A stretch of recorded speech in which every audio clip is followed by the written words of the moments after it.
ਦਾ ਜਿਹੜਾ ਉਹਦਾ ਬੰਦੋਬਸਤ ਕਰਦੇ ਹੈ। यही कोरोना अपडेट के बारे जानकारी हूँ तुसें ले चलने जम्मू थमां साढ़े कन्नै जुड़ी चुकी दियां रीटा खड़ियाल होर साढ़े कन्नै जुड़ी चुकी दियां, लेकिन उंदे कोला पैह्लें जे जानकारी देई लैचे कि उंदी थोड़ा जेह्ड़ा हिस्ट्री है ओह्दे बारे च तुसेंगी दस्सने। रीटा खड़ियाल होर दस्सी देचै कि चौं भाशाएं च गांदियां न। रीटा खड़ियाल होर चौं भाशाएं च गांदियां न ते 2005 च जेह्ड़ा ऑल इंडिया जेह्ड़ा डिवोशनल सांग कंपीटिशन जेह्ड़ा कटरा च होया ओह्दियां एह् विजेता न, ओह्दियां एह् विनर रेही चुकी दियां न। ते इसलै मौजूदा जेह्ड़ा इंदा ओह्दा है कल्चर अकैडमी च असिस्टेंट एडिटर डिक्शनरी सैक्शन च मौजूद न। ओह्दे बावजूद भी एह् रेडियो अप्रूव्ड आर्टिस्ट भी हैन ते इंदे कन्नै हून तुसेंगी मलाने सारे दस्सने कि इंदे केह् विचार न। रीटा जी थुआढ़ा मता स्वागत है साढ़े चैनल च। जी नमस्कार, तुंदा बड़ा बड़ा शुक्रिया अज लाइव जुड़ने आस्ते मिगी तुसें सादा दित्ता अपने चैनल च, इस करियै तुंदा मता शुक्रिया। ते कोविड-19 आखी लैओ जां कोरोना वायरस जेड़ा पूरी दुनिया विच इस वेले विश्व महामारी दे रूपै च व्याप्त है, अपनियां जड़ां बड़ियां मजबूत करी चुके दा है। इसदे करी खाली सारा देश के नहीं पूरी दुनिया के जिन्हें भी देश ने काफी परेशान है और इसदी जड़े थमां इसगी पुट्टने आस्ते भरसक प्रयास किए जा करते हैं। हले थोड़ी कुछ ऐसा सामने आया नहीं है नुस्खा जेड़ा जेदे कन्नै कि खत्म हो सके।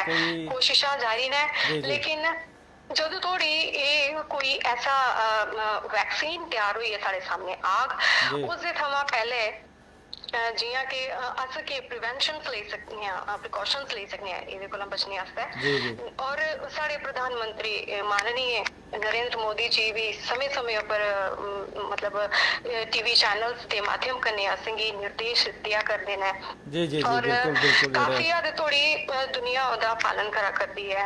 लोग पालन करना बनदा भी है कि अगर जेड़ा कोरोना वायरस है ओह्दे थमां जियां तुस आखा करदे हो कोई दवाई ते अजें ओह्दी त्यार नहीं होई है, लेकिन जेड़े ओह्दे लेई नियम कानून जेड़े आदेश दिशा निर्देश जेड़े जारी किए गए न उंदी पालमा गै साढ़े कोला समां जेड़ी होई दी दवाई है। अस आखी सकने कि उ'ऐ साढ़े लेई दवाई है। परहेज जेड़ा इलाज थमां परहेज करना खरा है। जी इस वेले ते इलाज ते नहीं है, लेकिन परहेज गै है और परहेज जिन्ना कीता जाई सकदा है वो है। इस वेले अपने घरें विच हुन जियां लॉकडाउन दे चौथा लॉकडाउन चला करदा है और इस विच जेड़े निर्देश दिते जा करदे ने ओह सख्ती कन्नै उंदा पालन कीता जाना बड़ा जरूरी है। करना भी चाहिए, पालन किते बगैर कक्ख नहीं होना। दस्सी देचै कि रीटा होर जेह्ड़ियां चौं भाशा च गांदियां भी हैन। इंदे कोला पैह्ले जानने कि चार भाशा केह्ड़ी भाशा च गांदियां। रीटा जी केह्ड़ी भाशा तुस गांदियां साढ़े दर्शकें गी थोड़ा दस्सो। ऐसा नहीं है कि मैं चार भाषाएं विच गै गानी आं। इक जेह्ड़ा संगीतकार है, एक जेह्ड़ा सिंगर है, उस मतलब एक भाषा जेह्ड़ी है ओह्दे वास्ते एक कोई बैरियर नहीं होंदा है। उसकी कुसै भी भाषा विच अगर सिखाया जा वो गाई सकता है। मैं अपनी सारे कोला पहले डोगरी भाषा विच अप्रूव्ड हां रेडियो दे थमां। हाँ मैं डोगरी च गानी आं, फिर जी पहले सारे दर्शकें दा भी डोगरी च कोई जेह्ड़ा गानी आं, मैं गुजराती विच भी गाए दा है, हरियाणवी जेह्ड़ी लैंग्वेज विच कदे मौका मिलेआ मैं बिल्कुल साहित्य आस्तै जेह्ड़ा साहित्यकार आस्तै ओह्दे आस्तै कोई बनना नहीं होंदा, कोई जेह्ड़ी लिमिट जेह्ड़ी कोई ओह्दे आस्तै नहीं होंदी। अज्ज केह् सनाद करदे तुस साढ़े दर्शकें गी? मैं तुसेंगी डोगरी गीत गै सनानी आं अज की के हर पासे जेह्ड़ी है कोविड-19 कोरोना दे जागृति दे उप्पर काफी सारे लिखारियें गीत लिखे ने, काफी सारे संगीतकारें उनेंगी स्वरबद्ध किया है।